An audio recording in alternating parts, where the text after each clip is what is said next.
rehearsal. This is the real live stream. Unfortunately for the populace. No, you lucky sons of guns. We're here with a new platform. It's working good, Jill. Well, we're 20 seconds into it so far. Now, for those of you who caught Tobe and I this afternoon trying to test this out and figure it out, where I thought it was unlisted and not open for public consumption, boy, were you in for a behind-the-scenes treat of day-to-day life for Jill and Tobe. Yeah, that was a learning curve, but I guess, you know what, we were in good company, and I can't think of any other people that I would want to learn a new streaming platform with than our audience. And I'm double checking here to make sure everything's going good. We are working with a new platform. The potential here, Jill, as I was explaining, is that we could cover 3 streaming networks at once. Right now, we're just on YouTube, but in the future, look other places as well. The Bigfoot Society's with us, Pacific Northwest Prepper, and Jeff Roan. And also, Jill, as we were talking about the potential to invite guests on that want to tell us about what's going on in their own world as possible. So help us help you work out the bugs as we go into this new territory. I can't even make this work on my phone. Yeah. Nah, sure. So you guys, we're just gonna just give us a second. I mean, this is okay, now okay. Yeah. Yeah. No, there I am. Okay. And it's also there. If we look here on our computer screen, we've got the same chat happening here live with us at the same time. I don't see that. How do I see that? Let's see here.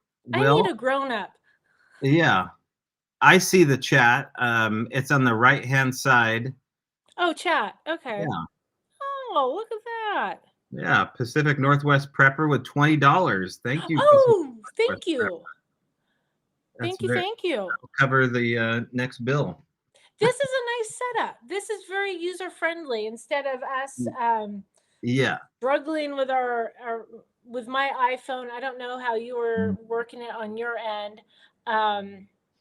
Yeah, just so people know, the whole time we were doing this, it was from my iPhone 11 put up here in my my Goodwill contraption that I have. It looks like an old Star Wars prop of some kind that held my phone. And once in a while, Jill would use like a crock or something like that to prop up her phone. But now it wasn't a crock; it was a Nike Air, blah blah blah, running shoe, because I run. Okay. I run when I'm crossing the street because cars don't slow down. I walk. Yeah, I've had to. Right now, I have my laptop elevated on some weird craft box, but other times I'm. It's very creative. That's all I can say. That's all I can say. So, I know we can't.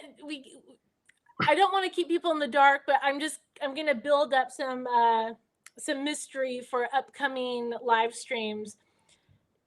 Tobe, Mike, Brett, and I just a couple hours ago wrapped a pretty intense Zoom call for an upcoming adventure, and I'm still just kind of buzzing from that. So it's going to be hard for me to focus and bring it home.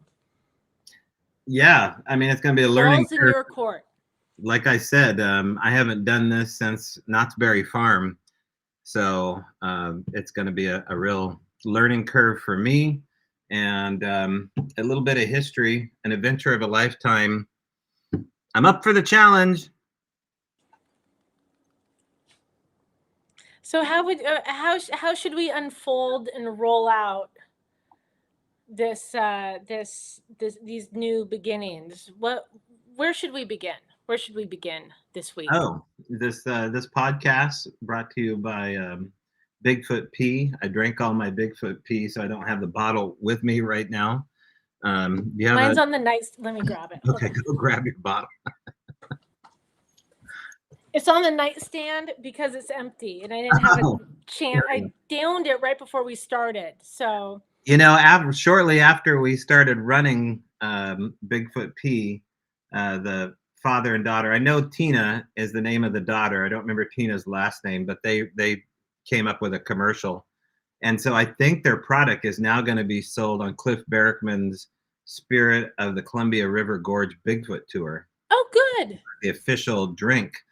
And if you ever catch this show, I would love to bring your product out to the first Olympic Strange Day. So we'll have to talk about that, because I'd love to offer that up to the folks as well while they're out there hydrating. And we'll talk more about Olympic Strange Days and some Bigfooty stuff happening out here in the Hood Canal in a little bit. Can't wait. But do you want to talk about Chris Kramer and this amazing story of intervention? Yes. So, okay. So how do we start this? So to talk about our latest video with Chris Kramer, we have to go back to an earlier video of Chuck Jacobs. And Chuck, so if you've watched the videos, they're part of the same, they belong to the same group of guys who go out and have all these fantastic experiences. And I got a little bit of, well, not a little, there was some major pushback from Chris on Facebook. And I was kind of like, what the? No. So I had to reach out to Bettina Moss, because she and Chris will co-host occasionally on her podcast. And she's like, you just need to talk to Chris. He's a great guy. Mm-hmm. I think this is just a big misunderstanding. Because you know how it is with social media. Someone will make a statement and you're not quite sure how it's landing. So Chris and I had a fantastic call, and he shared his experiences with me. And, it was just it was a misunderstanding, basically. Okay. And then fast forward to Oak Ridge, Chris, like our new best friend. Right. Fantastic. I mean, what a great guy. We had so much fun. But yeah, he agreed to do an interview with us, and he shared his story. And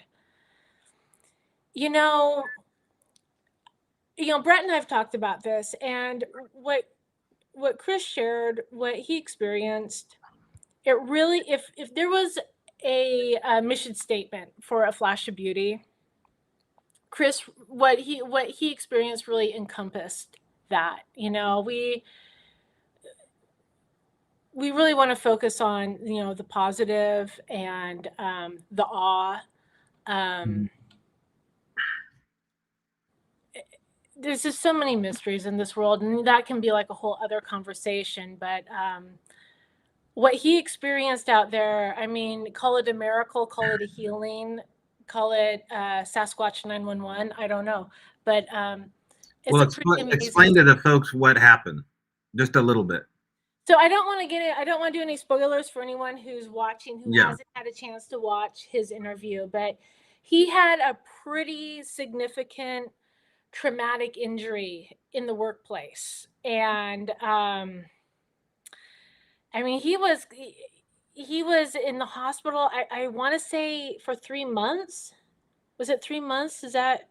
I don't remember the date, but when Jill says he had a traumatic injury, like, imagine the most traumatic war injury a guy could have and survived, and that's kind of what he had, right? And like, it was a severe recovery.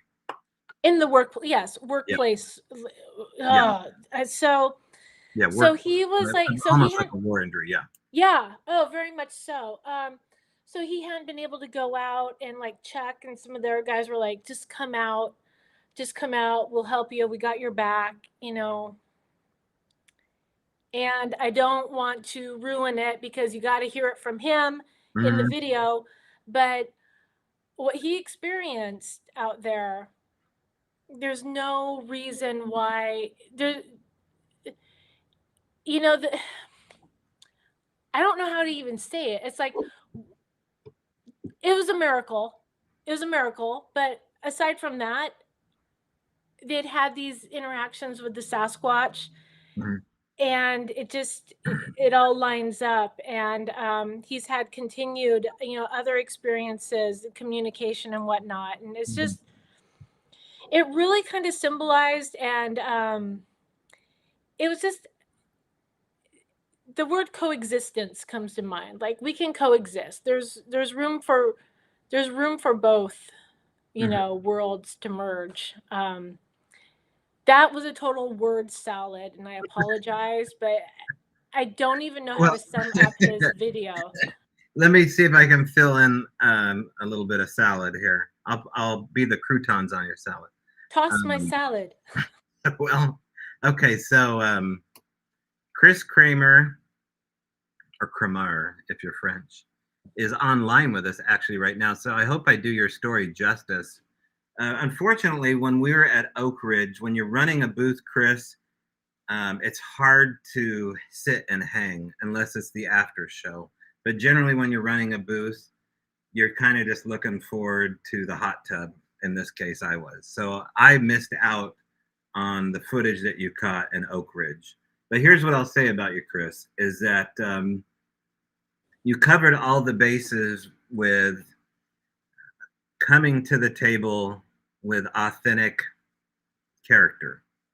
Like you, everybody agrees right now that you are an authentic person and that your experience is totally authentic to what you've experienced along the way. But you came full circle with it, and you talk a lot about healing. Now, this is when it comes to Sasquatch healing humans. This is an area that we've only gotten into once in Flash of Beauty, but everybody online, including Arla, including Jeff, including Ashley, all these other, you know, people that we're friends with right now, have Daryl, have heard these stories about miraculous healing. Even at the Al Moon Lab, there was an intent to give medicine. And so, if this is true, if they are giving good medicine, then we're dealing with something right now that cares about humanity, and it takes them totally out of the Nephilim category, which I just want to, put my heart on my sleeve right now as far as what's going on here, is that whatever's happening with this phenomena right now, it does not seem demonic to me. Now, that's mainly due to what Chris is describing and what other people have described as well.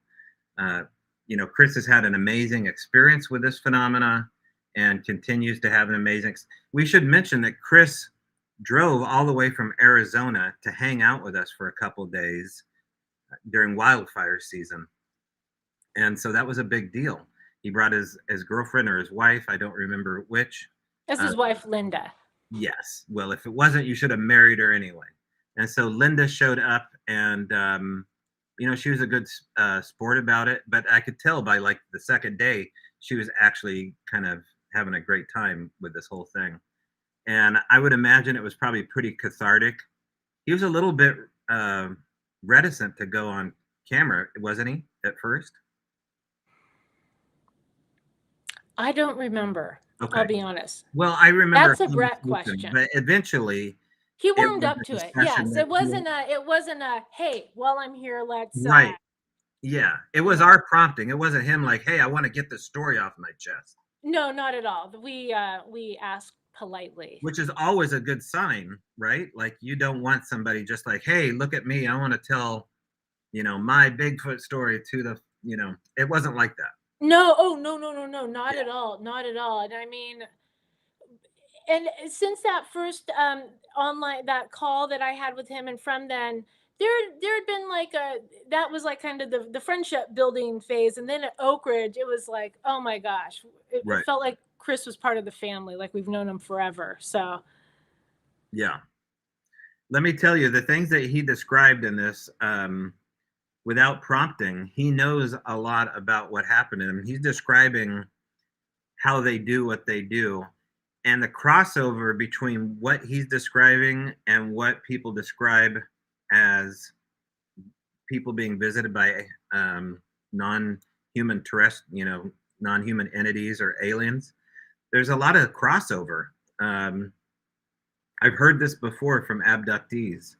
So I don't know what this is, because if this was merely that we were a part of an ant farm and they were studying us, then they wouldn't care so much about, the long-term outcome. There seems to be a lot of individual cautious yet um, triage going on with humans. And this is an incredible story of what appears to be non-human triage to somebody with impossible situation, right? Like the doctors could not explain how this was done. Yeah. Yeah. Just on the whole ant farm comparison, I think that mankind, that humans were, it's kind of an upgrade. Like maybe we're like a bunch of like adorable little hamsters, running around one of those big aquariums, like when you go to PetSmart and it's like, Mm. oh look. So maybe we're a step up from ants, and maybe that's why they feel like, oh, we need to take care of our little hamsters. Yeah. Worst Mhm. comparison ever, but I spoke from the heart. Anyway, you have to see this interview. It's it's unlike any other. Well, unless you have Daryl in Utah, um, it's an incredible story of. It's a redemption story, right? Like it's a Rocky Balboa guy kind of down on his luck, and then suddenly, I mean, I didn't meet a guy suffering. I don't know if he ever was after I met this guy. This is a guy who has a new lease on life. Yeah. Yeah. I mean, if And he's almost like a guy is like a Lieutenant Dan kind of deal, right? Like I pictured you, Chris, like having that moment out in the fishing vessel, damning God. And now I can't imagine you in that position. And, whether or not it was God going through the Sasquatch to do this to you or the Sasquatch alone, it doesn't really matter to you, I'm sure. You have a miraculous recovery, and your attitude tells me exactly what did it to you. It was yeah. something that was positive and good. Yeah, and just his overall, like, there's so many positive takeaways. So many positive takeaways. And I think back to his interview also makes me think, and you mentioned Ashley Stinnett's interview, because she really, actually, there's a lot of people we've talked to, even off camera, even talking about healings and experiencing something similar to what Chris talked about. Some of those that will be released on our channel in the near future, others that just were off camera. But this isn't this isn't like a one-time thing, like that's unheard of. People report this happening. They do, and sometimes it comes from people that I just consider to be utter crackpots or just so full of ego, and they make this about them and the message coming through them, and it's this is Christ complex. It's very narcissistic. It comes off as a cult, really, and that's not at all what Chris is coming across. He's totally humbled by it, and it's caught him off guard. Like he's not this guy, right? He's one of us, and he's encouraged by the fact.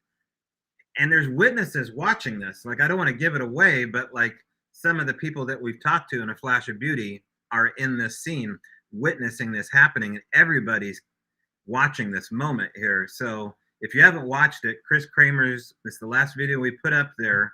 People are responding to it. It always helps if you hit the thumbs up button. If you haven't subscribed, do that. But really hitting that like button pushes the algorithm for YouTube. And as much, crap as YouTube gets, it's the best format that we have right now, even with all the censorship.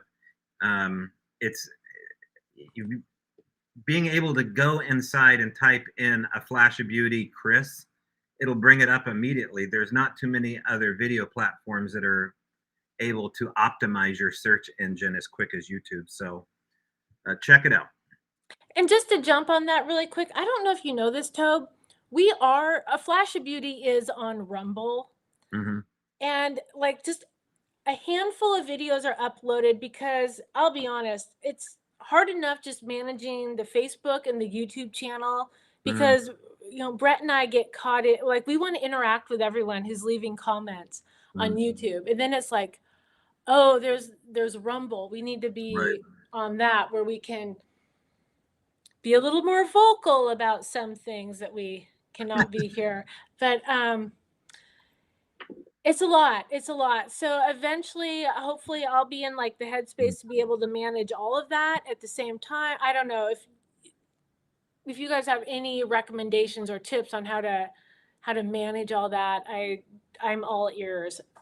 So Rumble's got to get their act together with their search engine optimization to the point where YouTube is. The problem is that they're owned by Google, and Google runs the world right now. So unless they bow down to Google, it's probably not going to happen anytime soon. But we wish them luck. I don't know. Look for us in other spaces too, especially with this platform where we can stream all at once across at least 3 platforms, maybe 6 platforms. So yeah. Now, anyway, thank you, Chris. I don't know if you're still on here, but thanks for taking a chance on the film team and for hanging out. And hopefully, I have some more time to hang out with you privately and talk more in depth about it. Because I'm sure we've only, as usual, got to the tip of the iceberg here. yeah, Now, I have a feeling there's more. I wanted to mention Oak Ridge. One other thing here, Jeremiah. I don't know if you're still on. Jeremiah was in the background doing his podcast. And if you have a chance, Jeremiah, to join the conversation here, I don't want to say too much here because I've been sworn to secrecy, but with the Bigfoot Society, Jeremiah was on scene at Oak Ridge. He had some incredible stuff happen before, during, and after he left Oak Ridge. And I'll just leave it at that. I would just encourage that if you did have something happen to you at a conference, it's probably more normal than you think. Conferences are kind of where you go to not only meet people but meet the phenomena.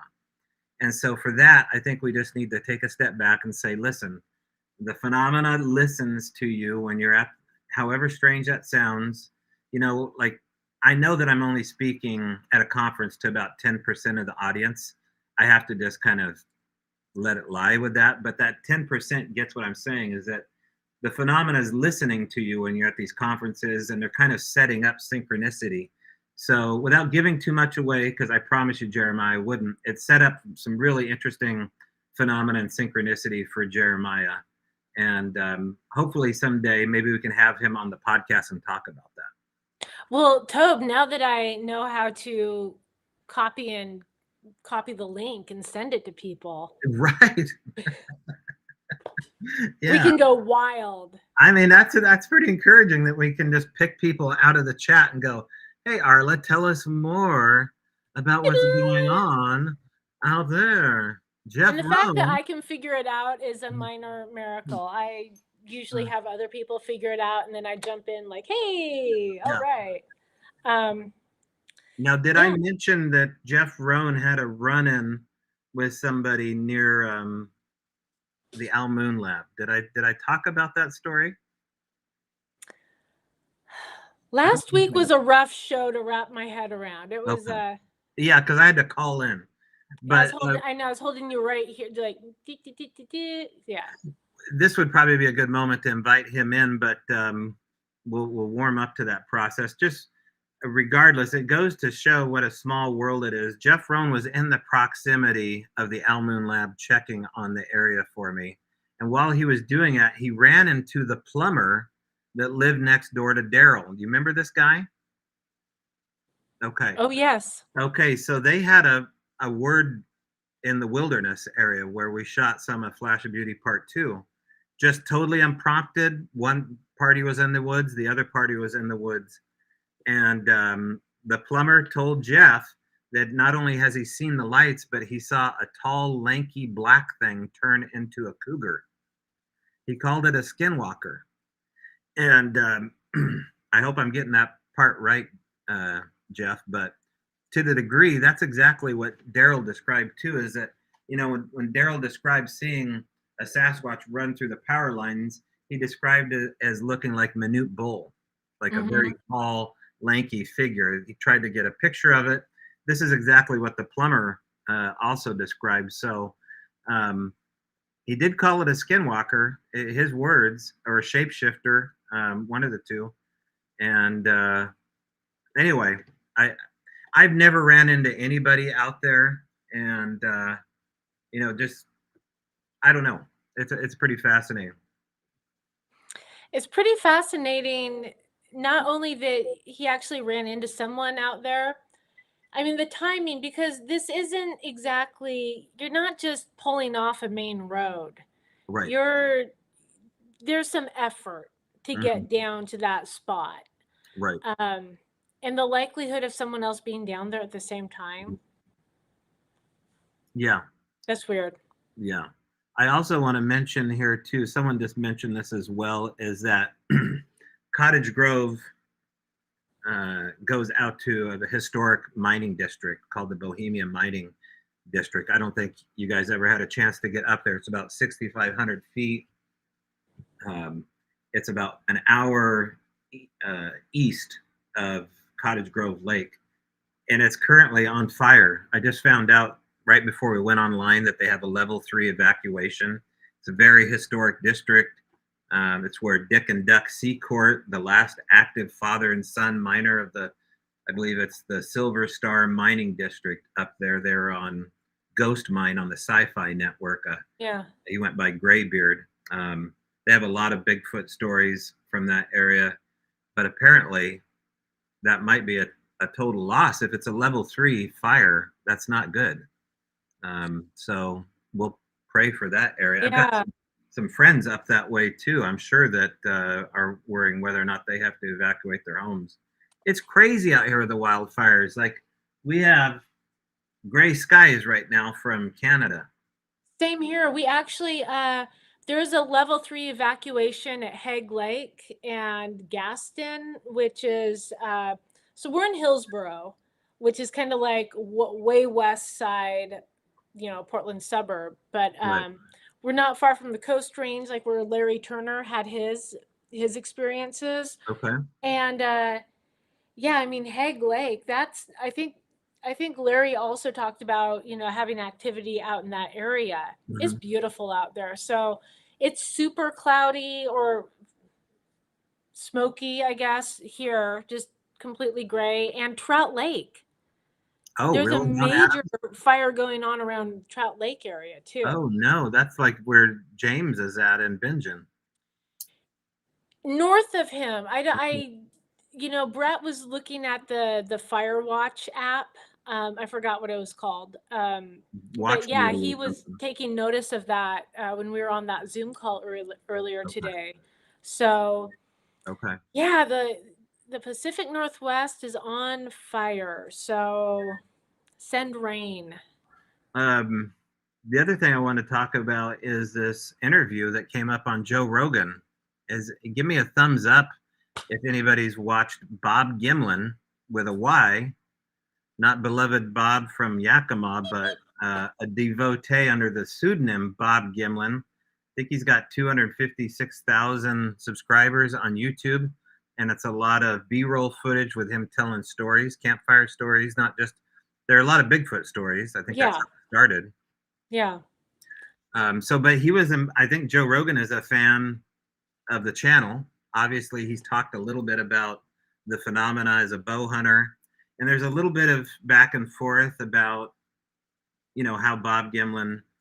I don't know the guy's real name, so we'll just call him Bob. How he started the channel, where Joe is with the phenomena as far as what he thinks it is. But according to Joe, he gets very specific that he thinks it's an interdimensional being, and that's why we don't have the proof of what's going on, which is kind of interesting, because when he had his show on the Sci-Fi Channel, there was a lot of pushback with some of the people that he interviewed as far as what they were saying, it being mainly interdimensional, right? I think that's network though. I Mhm. mean, if we want to get into that. I mean, the network may have been holding his feet to the fire on what he can and can't say, and I know that for a fact because not specifically, I'm not speaking on behalf of Joe Rogan, but you know, before we had distribution for A Flash of Beauty, Bigfoot Revealed, I was on a Zoom call with a company that also does a lot of production of paranormal shows that many of these everyone would be familiar with. And yeah, I was on that call with Cassandra, our associate producer, and he told us flat out, he's like, you know, our crews and like the people who make shows for us, they get some of the best evidence. They get amazing stuff. But the networks say, no, no, no, we can't, people aren't ready for that yet. Dial it back. So, but I think we're kind of, you know, there's enough. I think the tide is turning. You know, where enough people are talking about this now. It's just a matter of kind of like with the UAPs and stuff. It's like, okay, we need the vehicle to deliver this. Who's going to be the vehicle? Like we had all the all the military video last time. It's like, I don't know, maybe A Flash of Beauty Paranormal Bigfoot can be the vehicle to start that like mainstream conversation. Well, it should be interesting to see the leader of the BFRO show up in Yakima in the company of Mel Skahan. He's got a lot to talk about on stage. I kind of wish I was there for that one because, regardless, it's kind of a big moment in APER history. It's a breaking of ranks that hasn't been done yet. In fact, there was just a campout near Mount Adams with the BFRO. And I'm sure there was probably a lot of BFRO discussion like, hey, we're in UFO territory. We're 30 minutes from ECETI Ranch. And our fearless leader here is talking about orbs and cloaking and mind speak. So, you know, I can't imagine that there's going to be a conversation that's going to be taboo in the next 2 years. There's going to be quite a few people that are going to not talk about it, kicking and screaming all the way. But I don't know. It's fun to hang out with you guys because we're just so open about it and transparent. And do we get it wrong sometimes? Yeah, I think obviously we're human. We get it wrong sometimes. But for the most part, it is that strange. Like whatever is happening right now has so many close ties to all the other phenomena that you could basically study ghost hunters and all of their content and still feel like a Bigfooter. You could study Yeah, what goes on at MUFON and still, why is that? I mean, the crossover is pretty profound. it's all connected. And it's kind of like what Eric Bard from The Secret of Skinwalker Ranch said in our sequel. You know, perhaps Bigfoot is just an avatar Yeah, I that like is that. being used. Yeah.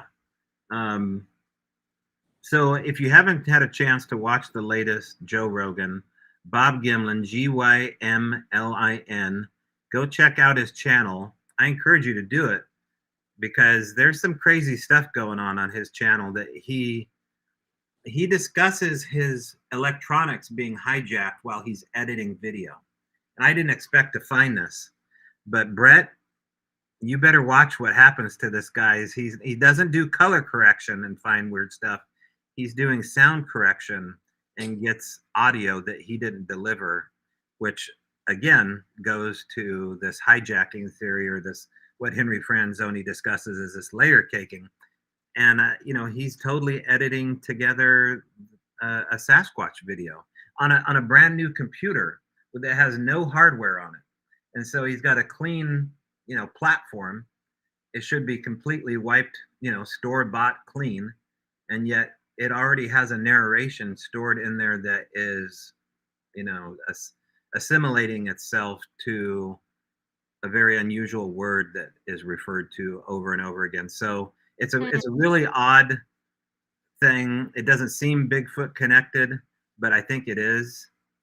Um, So check it out. There's a lot more on there as well in that interview. They don't get into that in the Joe Rogan interview. You have to go to his channel to find it.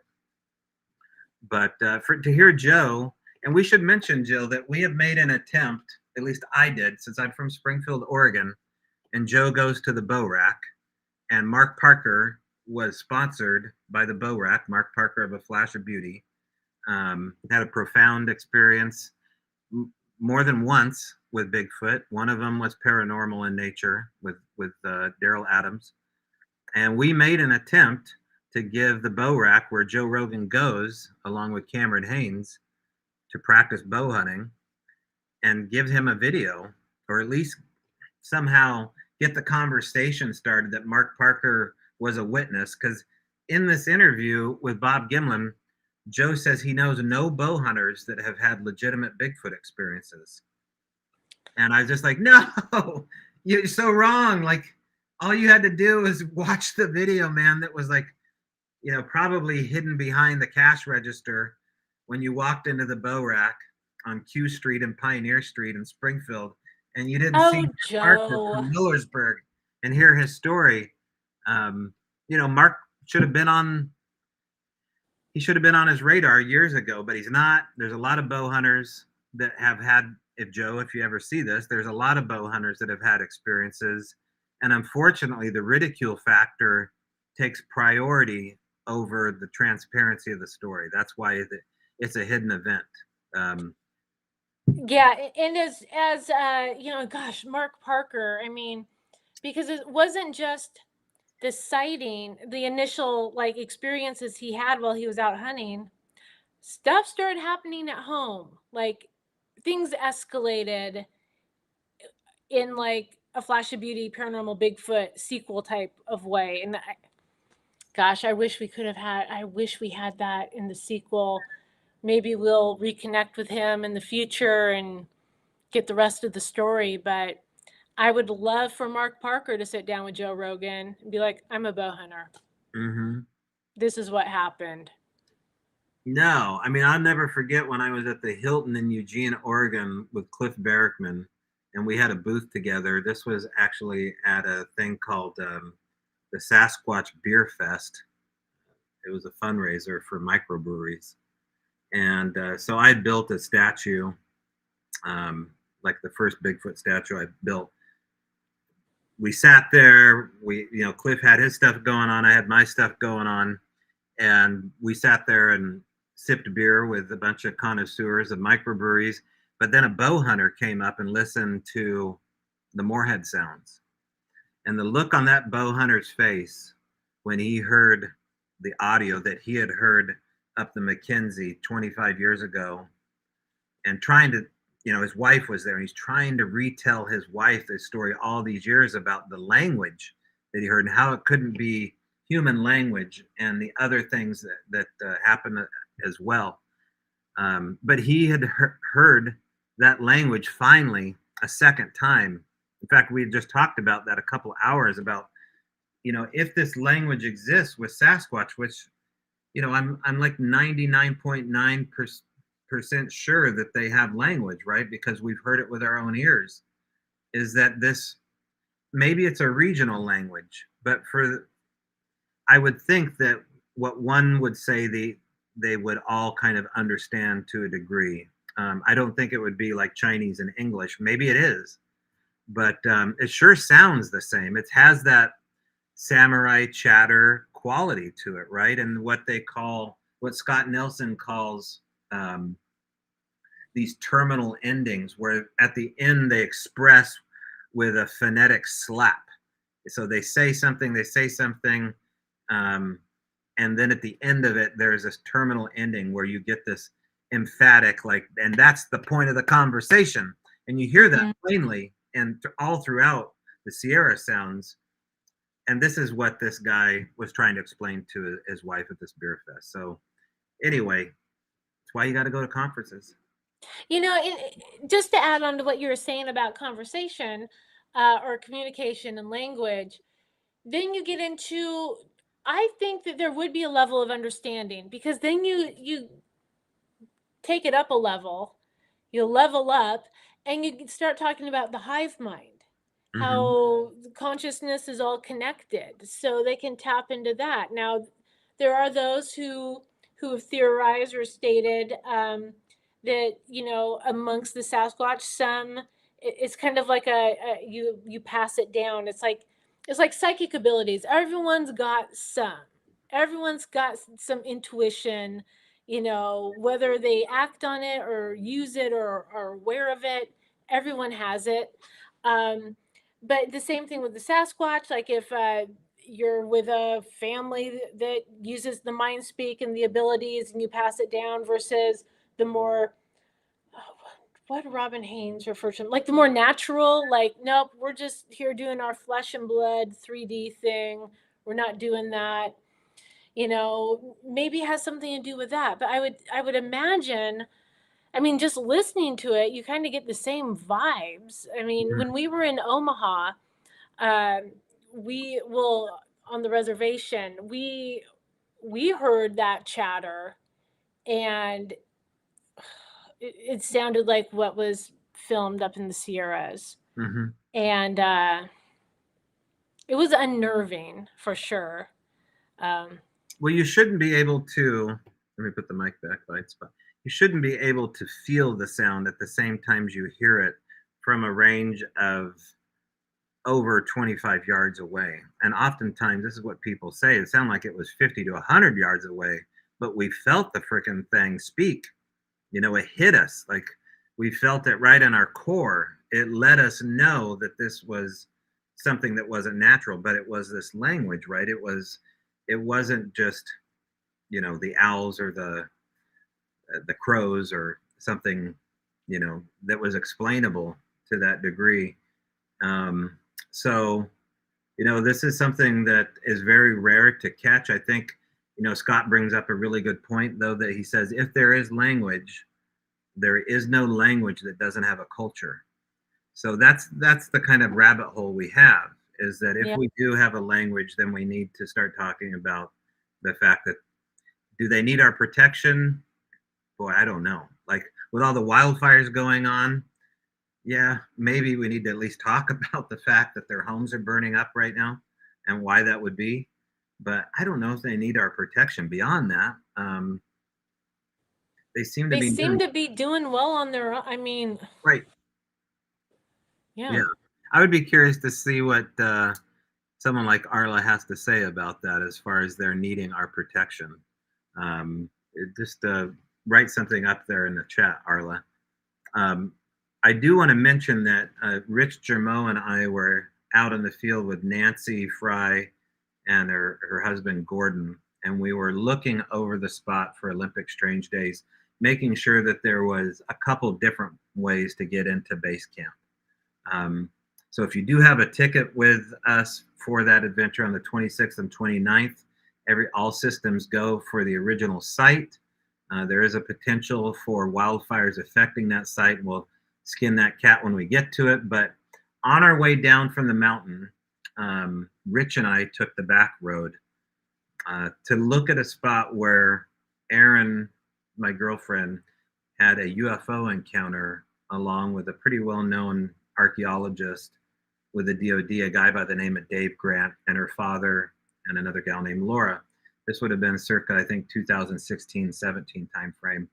And I won't go into all the details, but they had a UFO encounter in this hotspot that we're all going to for Olympic Strange Day. So we went down from the site, and as we're leaving, we see this old lifted Ford pickup truck with a bunch of stuff in the back and a guy standing out there by his truck.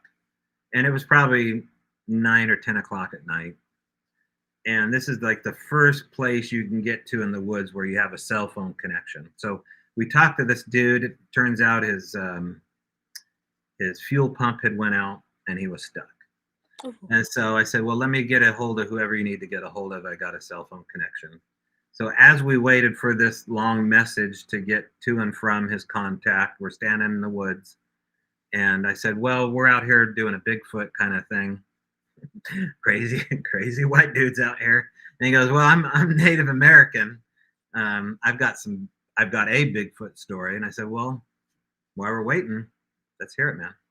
And so he went on to tell a story about riding his bike as a teenager in the woods near the res.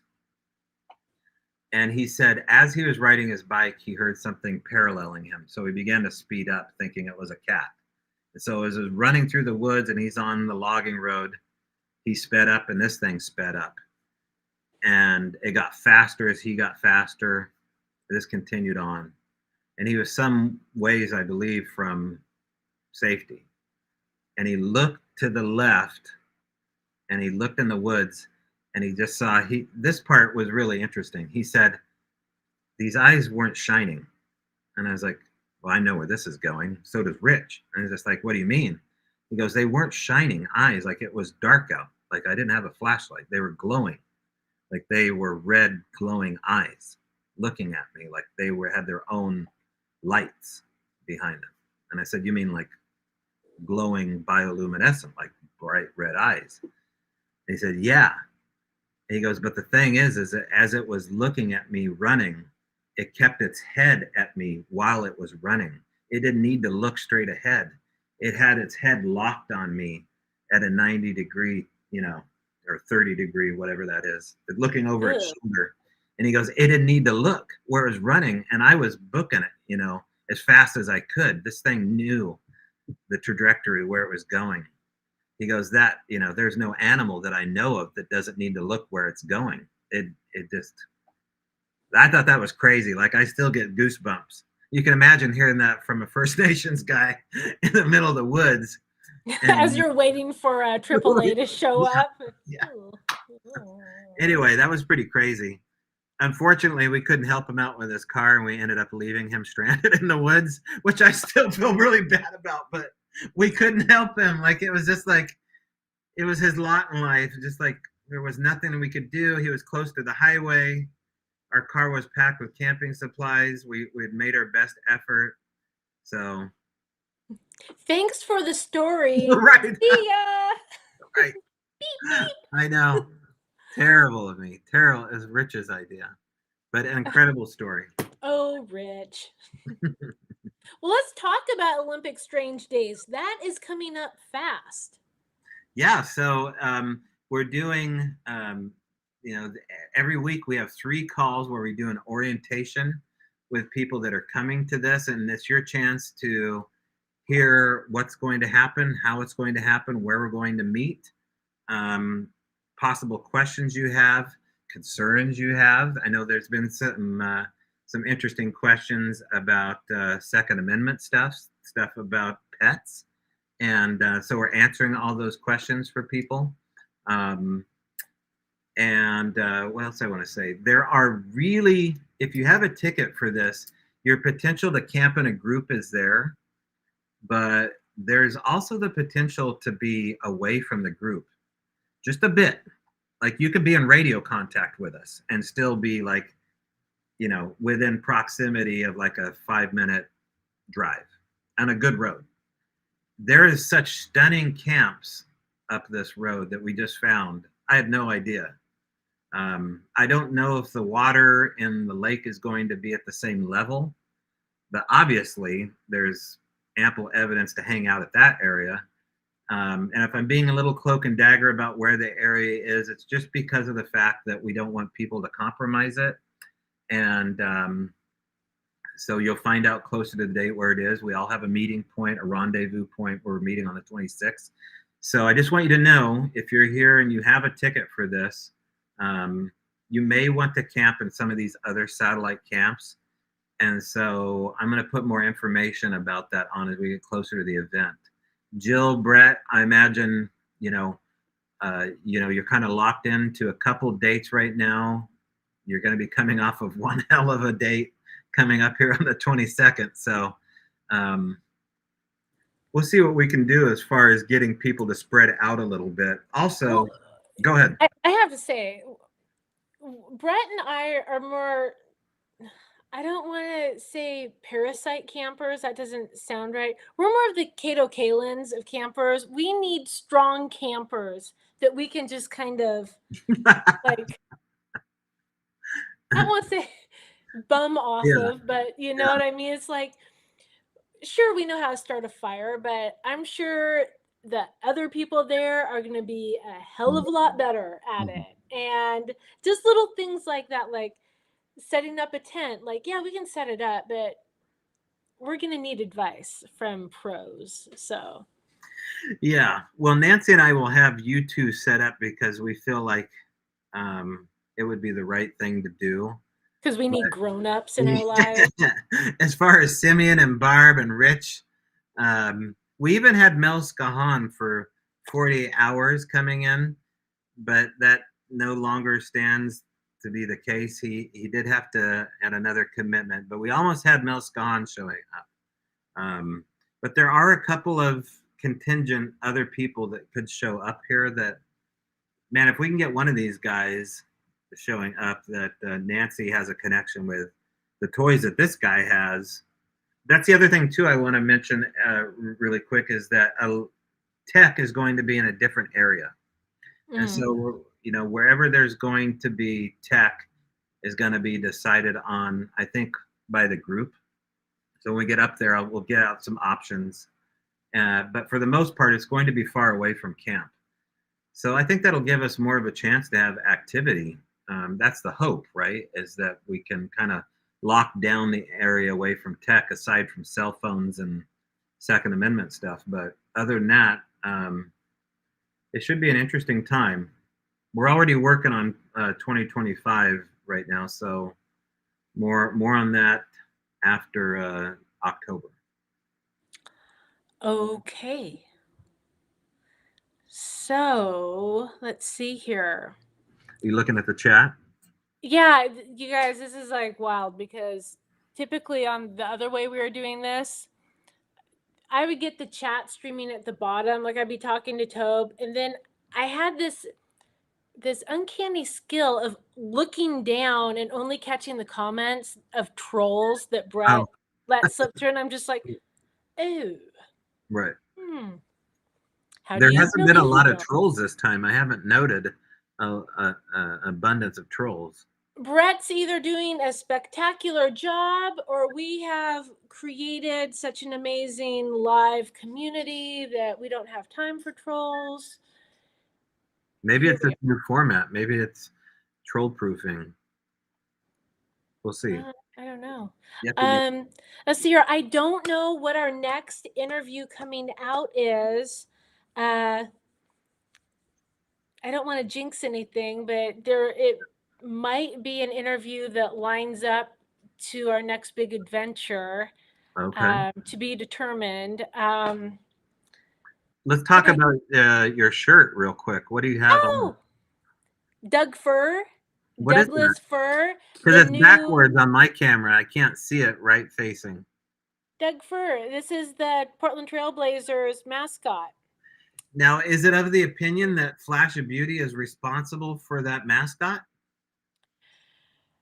I'll tell you what happened. So okay, so one day Brett gets a frantic phone call from Mike Ferry, our DP. He's like, dude, they're talking about Bigfoot. You have to call in. So Brett got on the drive time show with like the local Blazer radio guys and just laid everything out from a flash of beauty. And it turns out they're big Bigfoot fans. So I went on and on. I think Brett even came back for another show to talk about Bigfoot and stuff. But it was shortly after that, and it turned out we had a friend who used to work at the Rose Garden and was like, there's a blazer or there's a Bigfoot costume like tucked away. And Brett was just like, we have to find that. No one has credited a flash of beauty, but I think Brett Eichenberger willed it and moved energy, and there was some NBA alchemy going on, and he manifested that. He made that happen. I don't know. That's what my heart tells me. Well, I So mean, yes. there's no other Sasquatch mascot for an NBA team right now, right? I mean, that would be the only Well, one. the Seattle Sonics had It looked more like Teen Wolf, like when he's dribbling down the court, One of my favorites. Don't bag on Michael J. Fox and Teen Wolf. A totally underrated cryptid movie, if I may By say the so. way, did you know that he was doing Teen Wolf at the same time he was doing Back to the Future? He would leave the set to go be Marty McFly and then go put on the makeup. I mean, just No, I don't believe that. I know he was doing Family Ties. He was doing Family Ties and Back to the Future. Now maybe Back to the Future 3 or something. oh, maybe I got my stories crossed over. Okay, that's a Brett movie Yeah, trivia Brett, question. fill us in on the truth on Michael J. Fox. I can hear him doing his Michael J. Fox impersonation Oh, right now. does he? But Dad, the car. Mallory. Oh yeah. Um, Oh, it's Family Ties. Okay, Family Ties and Back to the Future. yes. Gotcha. And that's one to grow on. Okay. That's how old I am. That's a good one. Yeah. How often can I bust that out? Okay. Yeah, but I do think I do think Brett kind of greased the wheel on getting the Blazer culture to embrace some Sasquatch action. Oh, here we go. Family Ties in the day of Back to the Future at night. He slept in the limo on the way to and from set. See, I do that too. that's I knew it was a hard charger. And he wasn't the first pick, right? Brett for Back to the Future is actually Eric Stoltz. Is that right? Yes. Okay. Eric Stoltz took it in a different direction that was not as lighthearted and lovable. It was very dark. We actually have a friend who worked on Back to the Future and was working on it when Eric Stoltz was filming on it. See, a lot of people credit Jaws as being the perfect movie. I hear that a lot. Like, oh, Jaws, like that's the perfect movie. But I think Back to the Future kind of like in the same category. Like it's a family movie. It's endlessly entertaining. It's timeless. All the characters are original. I kind of put it in the same category as Raiders or Close Encounters. I think Batteries not included. Batteries not included. Right. American Movie. Some of my other favorites. Any John Waters film. Oh well, Pink Flamingos. Okay, so what else do we have? I guess we'll have another interview coming out soon. I guess I need to watch the Joe Rogan thing. And we need to start blowing up Joe Rogan's feed, telling him to watch our documentaries. Well, yeah. And, I guess if you can, watch Bob Gimlin stuff a little bit and send him some kudos because he's on our team. Like he's plainly dealing with the paranormal aspect crossover to Sasquatch and confused by the linkage, but being very transparent about it. There's no fluff in any of his videos. In fact, they're pretty raw, really. So I kind of like the dude. I don't know how I missed it all these years. So I'll check. Oh, you weren't familiar with his channel? I just saw the name come up. Like I was just like, well, that's a way to troll on somebody's popularity. So I never watched it. I just kind of credit it to like Wes on Sasquatch Chronicles kind of stuff, like retelling stories with B-roll. Like there's a lot of those. But this guy's actually he's doing confessionals of him sitting in front of his, he just got this little room where he's talking in front of his camera, his phone, I assume. And he's just like, the craziest thing just happened to me and I'm going to tell it to you. So I don't know, to me, I sympathize with the complexity of the issue and the rawness of the guy. Well, I'll tell you what, he had an interview or a story or encounter that he posted, in the last couple months. And it was, or I found it in the last couple months, but it's about a kid growing up in Michigan who had this crazy ass encounter with the Bigfoots that lived in the cornfield. Nothing good comes out of a cornfield, but based on everything I know from watching 80s horror films, but is really interesting because it's like, oh, we're friends, and then things go sideways real quick. Um, Wow. it's an intense story.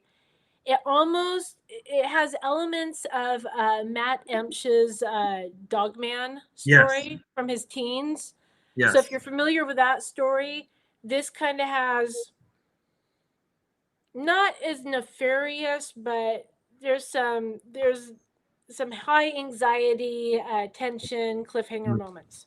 Before we go, I have to mention real quick Trey Hudson, who went to Blind Frog Ranch with us. He's Yes. Army Intel, I believe.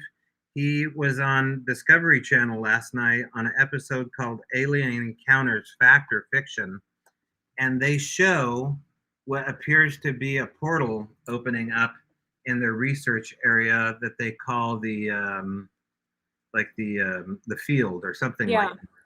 Anyway, it's incredible footage where you see these boxes on FLIR start to form in and around the tree line and these cross shapes as you see the FLIR footage of his team members entering in this paranormal hotspot. And the FLIR signature disappears. Now, there's a lot more to the story. I had a little bit of time to talk to him on the phone, but getting to know him, some of the team members here, researching them, man, they've got a wealth of information here. So I'm reaching out to him as well as some of these team members to talk about some of the evidence because there's a lot of crossover, and we're not sharing a lot of information unless it's really on social media, mainly Facebook, which is just kind of archaic. I didn't know Facebook was for old people now, but apparently we need to up our game. Like we're elderly if we're on Facebook. So I'm having like phone conversations with these guys here and taking notes. And so if you haven't had a chance to go check out Discovery Channel, Alien Encounters Fact or Fiction with Trey Hudson, go. I don't know how you stream your stuff, but find a way to watch it. Very cool. Yeah, I saw that post, and I when we hung out with Trey, and when we were Ryan. with Ryan Skinner and we were out at the ranch, I wanted to ask him so many questions and stuff, but I was also so focused on not tripping and falling into like a Yeah, hole or breaking my ankle. I was like, yeah. "Hello, I nice to know. meet you. And I I'm a." know I feel like such a jackhound not getting to know these people and then calling them up and remembering who they are. I didn't really remember him from Blind Frog because he looks totally different. And I'm not taking notes all the time when I'm out in the woods. But anyway, Trey Hudson Disclosure Project, the Meadow Project is what they call their research area in Alabama, 8 acres of anomalous activity. And, you know, if they caught what I think they caught, there's some information there about these squares or these rectangles developing in these portal hotspots, which I'm kind of new to. I'd never heard that before. He's kind of shocked that we'd never heard about that in paranormal hotspots. Interesting. That's all I have to say. That's all I got to say, sister. Okay. Well, I guess I'll just get ready for Expedition Bigfoot to drop next week, the new Oh, season. So I'll just have to ride that wave and see what yeah. happens. There may be a sneak peek of me on one of those. I don't know if I can say any more than that, but I've been told that I may have popped in one of those episodes. So if you watch a little bit of what's going on down south in California, you might see my little mug on there. All right. Okay. Well, thanks everybody for joining us on this new platform. So much easier. All right. Talk to you later. Bye, folks.